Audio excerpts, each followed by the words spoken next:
I can't remember not drawing. And all the way through school, I was always the kid who was sitting there drawing, and other kids would be kind of crowded around and say, draw this, draw that. And so I just have always loved drawing. I wanted to go to art school. My parents didn't think that was such a good idea. So they suggested I study business, which I did, and I studied marketing.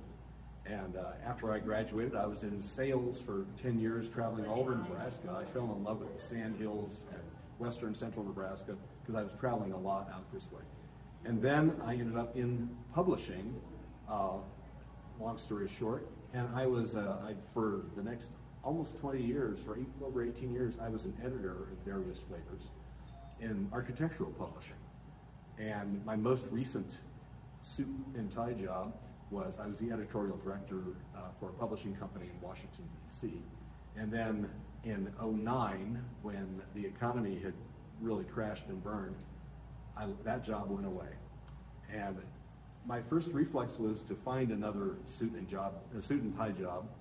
And after a few weeks, I thought, well, I've always wanted to illustrate. I've always thought picture books would be a lot of fun. I've always loved art. So I thought, I'm going to check that out. Well, about a year and a half before that happened, before I lost my job, a woman that I worked for in Virginia when I was in the publishing company, she had left and became a book agent. And she always said, if you want to ever do that book, illustrating thing, I could be your agent. But at the time, I didn't. I had a job. I thought, well, thanks, but no thanks. Well, now I thought, well, I would have somebody who would represent me. And long story short, that's how I really got into it. So she started hiring me to do some illustrations for her books that she was publishing.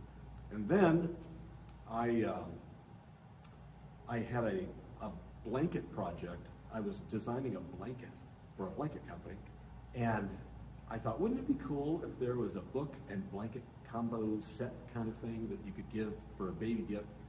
And I thought, well, what kind of book would it be?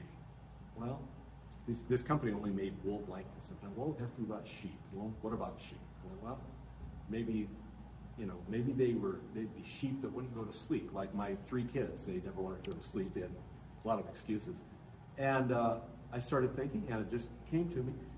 I drew some sketches and I wrote up the story and sent it to Marie, and for the next 2.5 years, she shopped it around to different publishers, and it was rejected literally 100 times, and which is tough. That's a lot of times to be told no.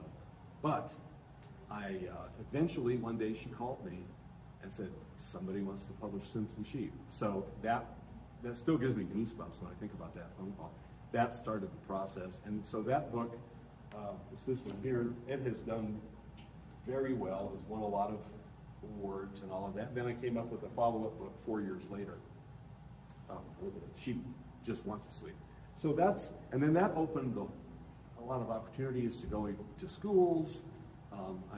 At this point, I've spoken to about 60,000 students, either in schools or in public libraries.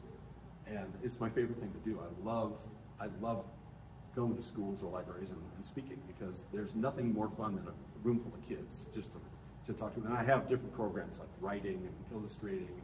It's not just reading books. I actually have some teaching programs that I do. So that's kind of my story as to how I ended up doing what I'm doing now.